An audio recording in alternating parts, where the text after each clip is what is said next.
Miren qué bien acompañada estoy desde tan temprano. Memo Schutz con nosotros, Pau. Toño de Valdés, muchísimas Pau. gracias. Y Damián, el ruso Samogili, muchísimas gracias. No, un gusto. Bueno, pues si les parece, arrancamos con el argentino que ha, vivido... También mexicano, ¿eh? Sí. No me quites nacionalidades, por favor. Tengo las dos. Con este ciudadano del mundo que finalmente en Argentina, desde muy niño, viviste esta violencia, ¿no? Vaya que no es algo nuevo. Sí, no es algo nuevo, Paola. A mí me tocó, te lo comentaba fuera de cámara y lo manifesté el otro día por redes sociales, me tocó en el año por ahí 85, 86, cuando yo empezaba en el fútbol, y recuerdo vagamente, ¿no? Pero recuerdo a mi papá hablando en una cena y poniendo a mi mamá un poco al tanto de la situación, de lo que estaba haciendo el fútbol en ese momento, hablar de la violencia. Y justamente tocaba un tema de un accidente que hubo hace muchos años, estamos hablando del año 83, donde un accidente, bueno, al final de cuentas fue un asesinato, ¿no? Porque fue el disparo de una bengala marina desde la tribuna de Boca hacia la tribuna de Racing. Y a partir de ahí, pues empezamos a ver actos y actos de violencia, no solamente de la barra de Boca o de la barra de River, sino de las diferentes barras del fútbol argentino. Esto se fue propagando y pasó de ser algo aislado a ser muy común. Y creo que esto que sucedió en esta final de Libertadores simplemente es la exposición de algo que se quería medio tapar, con spots, con mensajes, pero que está arraigado en el fútbol argentino y que es la violencia entre las barras y esta pasión mal encausada, ¿no? A ver, estamos hablando de Argentina, pero claro, en los 80 mencionabas ya también, Memo, platicábamos, un fenómeno de violencia vinculada al fútbol en otros lugares del mundo. Exactamente, Pau. Hay que voltear a Inglaterra y lo que ocurría con los hooligans, en la tragedia de Hillsborough, en donde hubo 96 fallecidos, casi 1000 heridos, y desde ese entonces se tomaron cartas en el asunto, algo que se tiene que replicar finalmente en Latinoamérica. Y eso es lo que tiene que ver con la idiosincrasia del latino, en donde pensamos que no hay repercusiones en los actos que hacemos. Y eso es precisamente lo que en Inglaterra se cambió radicalmente, pensando en 3 puntos fundamentales. El primero, desde las escuelas, es decir, pues tener programas especializados para que a los chamacos explicarles lo que pasa, separar el aficionado del fanatismo. Sí. El segundo, las medidas que se toman para vetar a los rijosos, a estos personajes de por vida de los inmuebles, y también con penas de cárcel, y hacer estas medidas, el tercero, medidas judiciales extensivas. Es decir, si tú transportas a estos entes, pues obviamente a ti te van a sancionar también, vas a tener sanciones y multas para que se evite también el hecho de que lleguen a los estadios. Pero fíjate, por ejemplo, en esto que pasó de Boca y River,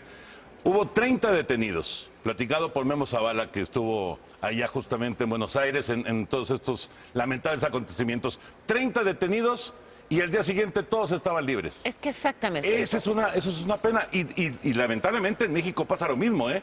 Y el otro día platicando con Raúl Sarmiento, y tiene razón, no estamos muy lejanos a lo que se vivió en el Boca River, ¿eh? Hemos tenido también pedradas a los autobuses, hemos tenido también invasión de cancha, conflictos afuera de los estadios. En México no estamos tan lejos, así que, bueno, de hecho, hay que tener mucho cuidado, ¿no? A ver, se importó el estilo de las barras a las porras, ¿no? Sí, acá en México. Aunque la brutalidad, sí, tiene razón, ¿eh? Tiene razón, digamos que la gente de Pachuca fue la que inició, con buenas intenciones, tratando de apasionar, digamos, a ese aficionado para que se metiera de lleno con los tuzos, pero también trae el lado negativo de las barras, ¿no? Una cosa es importar el colorido que te puede aportar claro.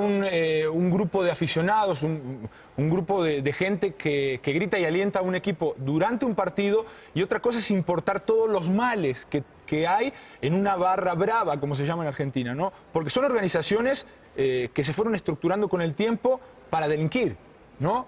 Yo recuerdo, en su momento fue la barra más famosa, que fue la de jugador número 12, ¿no? La barra de Boca, donde José Barrita, que fue uno de los líderes más conocidos que hubo en Argentina, pues creó hasta una fundación para poder todo el dinero que empezaban a captar, no solamente de rifas que se hacían en los estadios, sino también de presionar a los jugadores.